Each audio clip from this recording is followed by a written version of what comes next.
Welcome to E-commerce Psychology, the deep dive designed to give you those crucial insights from the information you share with us, and we tailor it specifically for you. Today we're diving into a fascinating piece from E-commerce Psychology. It's titled Overcoming Status Quo Bias in E-commerce Subscription Models. You brought this to our attention, and our goal is to really understand what this status quo bias is and what it means for anyone involved in or using subscription services. Yeah. This deep dive is powered by Growth Suite. Growth Suite helps you to run smart discount campaigns on your store. Test it for free on your Shopify store. Just land on the Shopify App Store now and test it for free. So we're going to be exploring this idea of sticking with the familiar, especially in this booming world of subscriptions. Right. Why does this matter so much for online businesses, whether you're running one or just have a bunch of subscriptions yourself? Yeah, what's immediately interesting here is this kind of push and pull. Established businesses can really benefit from our natural tendency to stick with what we know, while new businesses have a much tougher job. They have to get us to switch over. Right. And we'll be looking at both sides of that challenge. Exactly. We'll then dig into the psychology of why we're often resistant to change, even when something better might be right there in front of us. Yeah. We're talking about how our brains are wired in things like how we perceive potential losses. Yeah. And even some of the mental shortcuts we take. Absolutely. Then we'll see exactly how this plays out with subscription models, things like, automatic renewals, the power of just setting a default option. Yeah. It's quite eye-opening how these simple design choices really tap into that kind of natural resistance to, doing things differently. Yeah.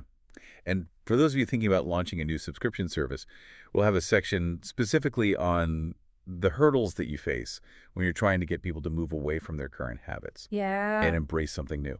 Importantly, we also want to kind of put ourselves in your shoes as the consumer. What are the downsides of this status quo bias for you? Are you maybe spending money on services you don't use anymore, or missing out on better deals just because switching feels like too much effort? We'll touch on that as well. Oh, yeah. And finally, we'll touch upon the ethical considerations for businesses who are designing these models. Are there some kind of dark patterns at play? Yeah.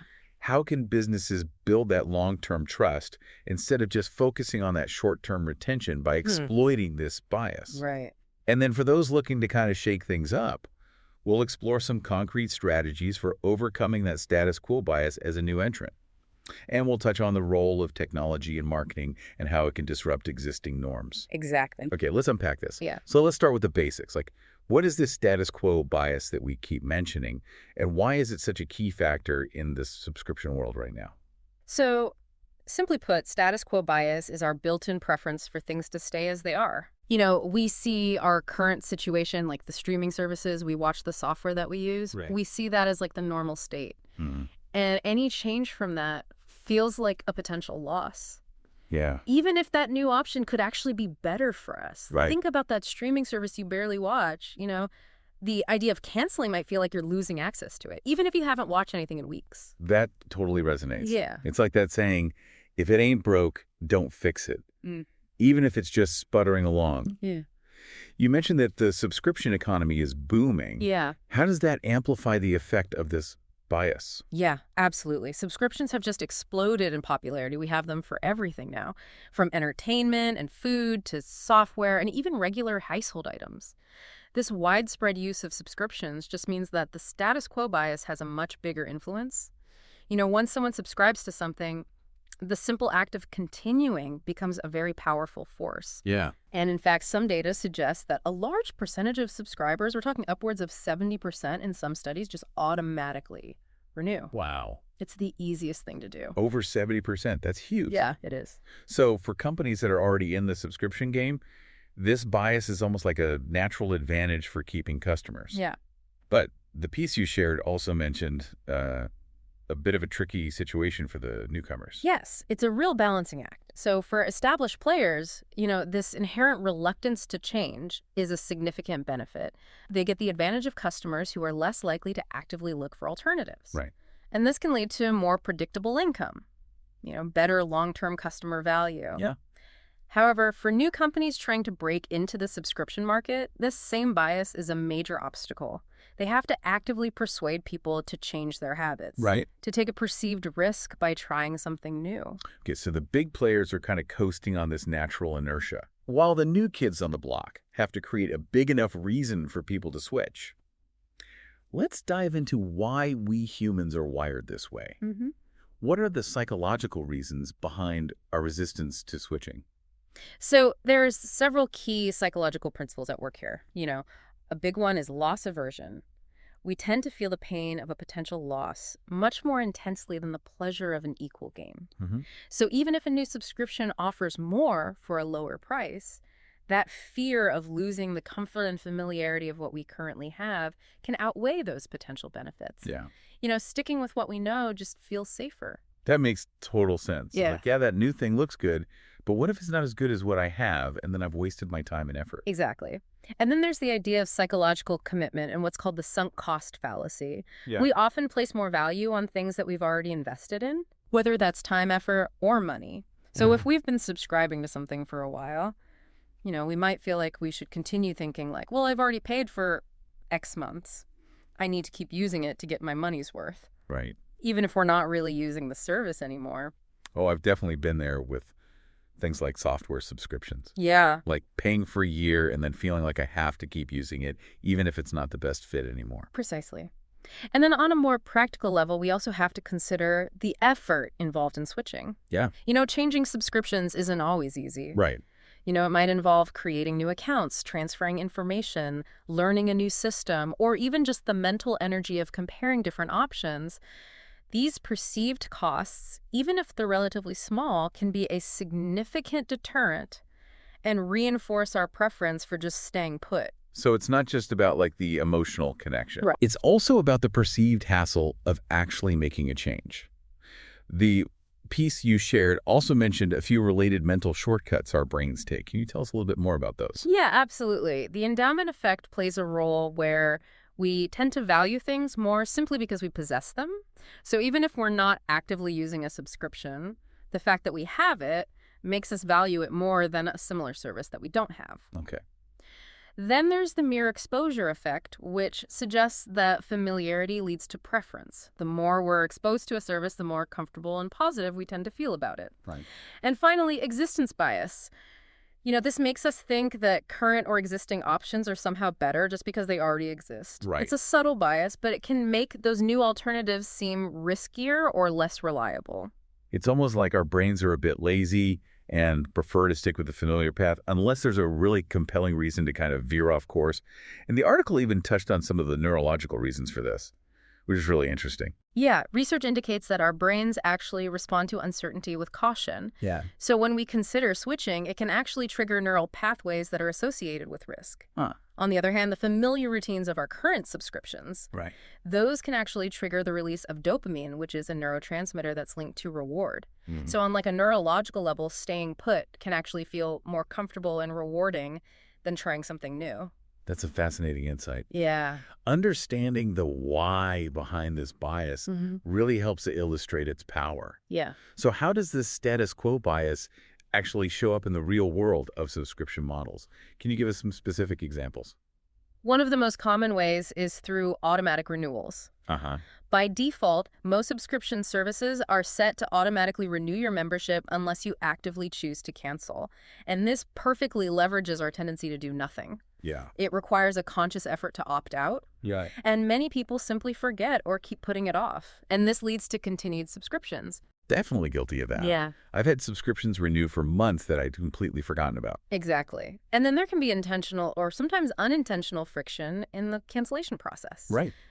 Some companies make it deliberately difficult to cancel, Yeah. requiring, multiple steps, phone calls, or just buried options in their settings. Uh-huh. And this added hassle, it directly plays into our status quo bias, making it feel like more trouble than it's worth to actually unsubscribe. Those multi-step cancellation processes can be so frustrating. Yeah. You almost feel like they're actively trying to wear you down until you just give up on canceling. That's often the goal. And then beyond those deliberate design choices, there's also just general customer inertia when it comes to digital subscriptions. Uh-huh. The easiest thing to do is nothing. Right. So even if we're not actively using a streaming platform or a software tool, we might keep paying simply because we haven't gotten around to canceling. Yeah. It becomes part of our routine, however unproductive. And for businesses, this inertia must have a huge impact on their revenue in terms of, keeping customers and their long-term value. Absolutely. Status quo bias is a powerful driver of customer retention. Right. Because people are less likely to switch, it leads to longer average customer relationships and as a result, a higher customer lifetime value. Yeah. And making the initial sign-up process smooth and even that renewal process very easy can further strengthen this effect. Customers who have a positive and hassle-free experience are even less likely to look elsewhere. It's interesting how making it easy to sign up can also contribute to people sticking around later on. Yeah. Like if it was a pain to begin with, maybe people would be more inclined to cancel if they weren't using it.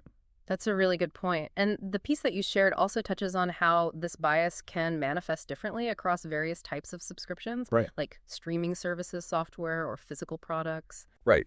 For example, someone who has built up like a large library and personalized recommendations on a particular streaming platform might be more resistant to switching, even if a competitor has a specific show they really want to see. Exactly. That accumulated value, in this case, their personalized experience, Right. that reinforces that status quo. Yeah. For software, the barrier might be the time and effort needed to learn a new interface or move their data. Right. And with physical product subscriptions, like meal kits, it can become ingrained in like a weekly routine, even if the initial excitement has faded. So no matter what kind of subscription it is, this fundamental psychological tendency is at play.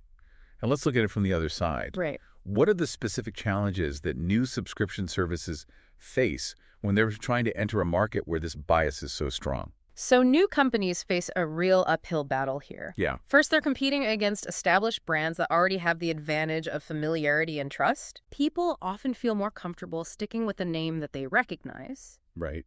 And second, there's that if it ain't broke, don't fix its mindset. Yeah. If potential customers don't see a significant problem with their current subscriptions, Yeah. they're less likely to be actively looking for alternatives. So it makes it harder for newcomers to even get their attention. It's like trying to convince someone to switch their go-to coffee brand when they're perfectly happy with what they're already drinking. Exactly. Overcoming that initial resistance to trying something new. Yeah. Even getting people to sign up for a free trial or a demo can be a major challenge. Right. They already feel like their needs are being met. And building trust as a new brand is also critical. Right. Consumers are naturally cautious, especially when it involves recurring payments or sharing their personal information. Yeah. So new companies need to work extra hard to prove their credibility and reliability compared to those well-known alternatives. And we can't forget that new businesses often have fewer resources. Right. Established players usually have much bigger marketing budgets, more developed systems, making it tough for smaller, newer brands to compete on the same level. Yeah, They need to be more creative and strategic in how they approach things. absolutely.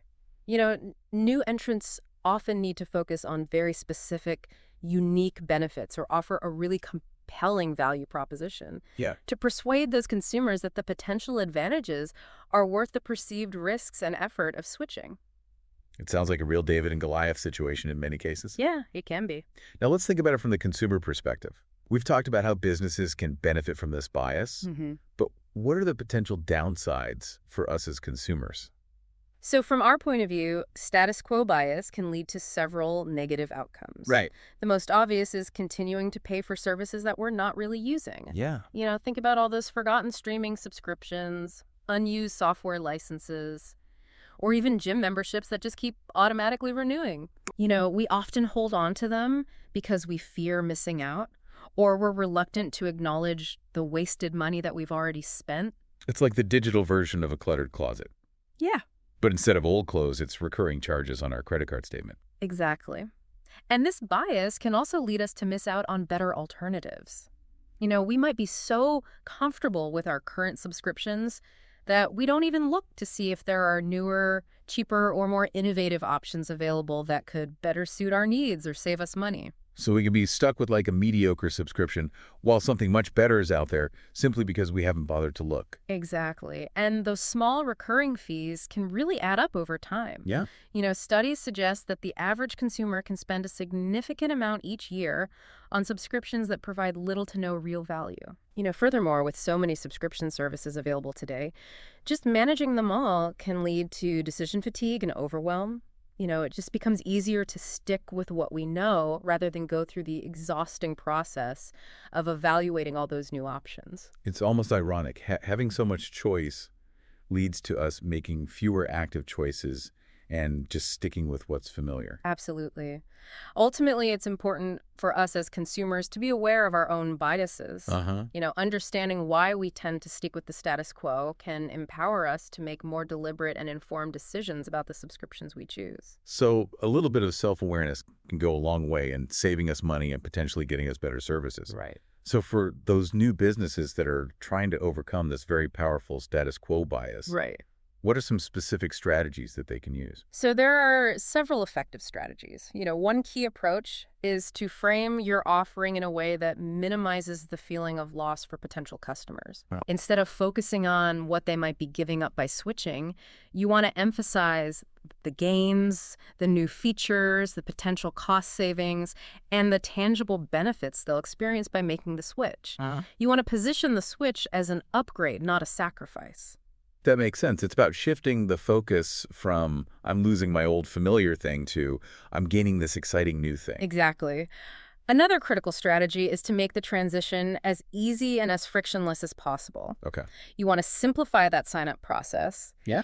offer tools to import data or transfer settings, and make payment management straightforward. Mm-hmm. The smoother the onboarding, the less opportunity that status quo bias has to take hold. Right. Having a clearly differentiated offering and a strong value proposition is also essential. Yeah. You need to provide something that the established players don't, whether that's unique content specialized features or even just superior customer support, Yeah. so that those potential customers feel they would genuinely be missing out by not switching. It's about giving them a clear and compelling why to make the effort to change. Exactly. Offering free trials and money-back guarantees can be very effective in reducing that perceived risk of trying something new. Right.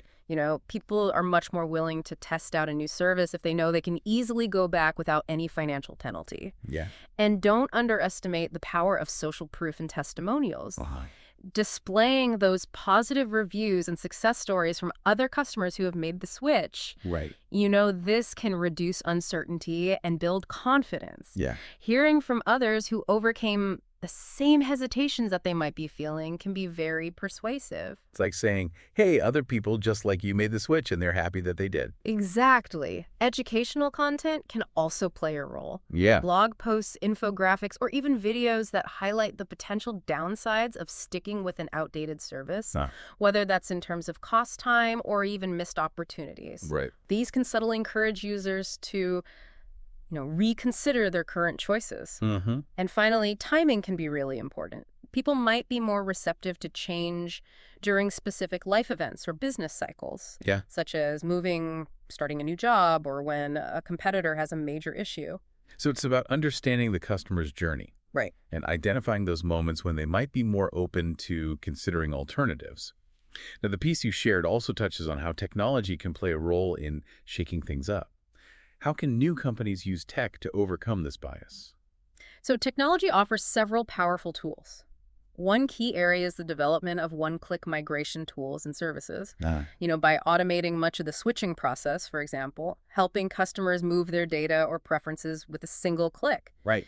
These tools can significantly reduce the perceived hassle and make that decision to switch much less daunting. That sounds like it could really be a game changer. It is. Like making the actual act of switching almost effortless. Exactly. AI-powered personalization can also enhance the perceived value of a new service. By using machine learning to tailor that user experience with personalized recommendations or interfaces right from the outset. Yeah. Customers are more likely to see those immediate benefits of switching Right. and feel that the new service really meets their individual needs in a way that their old one didn't. Yeah. Subscription management platforms, even those offered by third parties, can also act as disruptive forces. By allowing users to see all of their subscriptions in one place, they can become much more aware of underutilized services Right. and then potentially be prompted to explore new, more cost-effective options. So these platforms can kind of act as a trigger for reevaluation. Exactly. And while still in early stages, technologies like blockchain and decentralized subscription models, these could eventually offer more transparent and user-controlled subscription structures, Right. potentially lowering the trust barrier for switching if all the terms and transactions are very clear. Yeah. Finally, the wider adoption of interoperability standards, where it's easier to move data and settings between different services. Right. That would naturally foster more competition and make subscribers feel less locked into a particular platform. It sounds like technology is playing a crucial role in empowering consumers Yeah. and reducing the friction that's associated with switching. Exactly. And then, of course, there's the power of marketing. Right. What are some key marketing strategies that can help challenge the status quo? So comparative marketing can be a very direct approach here, Uh-huh. showing potential customers a clear side-by-side comparison of your features versus the incumbents. Right. Highlighting your distinct advantages like lower cost or better functionality, this can effectively grab their attention. Yeah. Loss framing in marketing messages can also be very powerful. Uh-huh. Instead of solely focusing on the benefits of your service, you want to emphasize what customers might be missing out on by sticking with their current subscription. This taps into their natural aversion to missing a valuable opportunity. So instead of just saying, gain these great features, Mhm. it's more like, don't miss out on these benefits by staying with the old way. Exactly. Creating a sense of FOMO or fear of missing out for those who haven't switched. Yeah. Highlighting social proof community spotlights. Mm-hmm. The general buzz around your service. Right. This can make it feel like a must-have. Yeah. Encouraging others to follow suit, building a strong community, and leveraging network effects. This can add an emotional incentive to switch. Huh? Users don't just gain a product, they join a group of like-minded individuals. Right. And this can significantly reduce that perceived risk of change, Yeah. It becomes more than just a service. It becomes a social connection. Exactly. Strategic partnerships with well-known brands or even influencers can also help new entrants borrow some of that established trust and credibility, Yeah. lowering that initial resistance for skeptical customers. And finally, content marketing that educates potential subscribers about the hidden costs or limitations of their current situation. Right. That can be a subtle but effective way to nudge them toward considering a switch. So it's about providing value and information that helps them see the bigger picture. Exactly. The piece you shared also included some interesting examples of companies that have successfully disrupted subscription markets. Right. Can you highlight a couple of those? Yeah, certainly. Netflix's disruption of traditional cable is a classic example. Right. They completely changed how we watch TV and movies Uh-huh. by offering on-demand streaming without those complicated contracts. Yeah. The simplicity and convenience were so appealing that many viewers felt they had very little to lose by making the switch. Yeah. Another great example is Spotify's challenge to the old model of buying individual songs on platforms like iTunes. Uh-huh. By offering a subscription-based approach to unlimited streaming, they overcame people's attachment to owning music. Their vast library and user-friendly interface made switching incredibly attractive. Both of those examples really emphasize how offering like a significantly better or more convenient experience can be a powerful way to overcome this bias. Absolutely. Dollar Shave Club's direct-to-consumer razor subscriptions. They also successfully took on the established giants by highlighting the inconvenience and higher cost of buying razors in those traditional stores. Right. And in the business world, companies like Salesforce, they demonstrated the flexibility and cost-effectiveness of cloud-based software subscriptions Yeah. compared to those traditional one-time software purchases.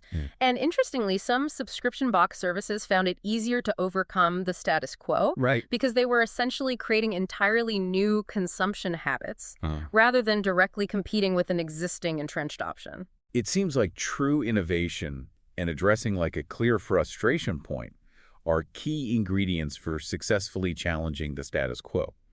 And the article also briefly touched on some unsuccessful attempts. What can we learn from those?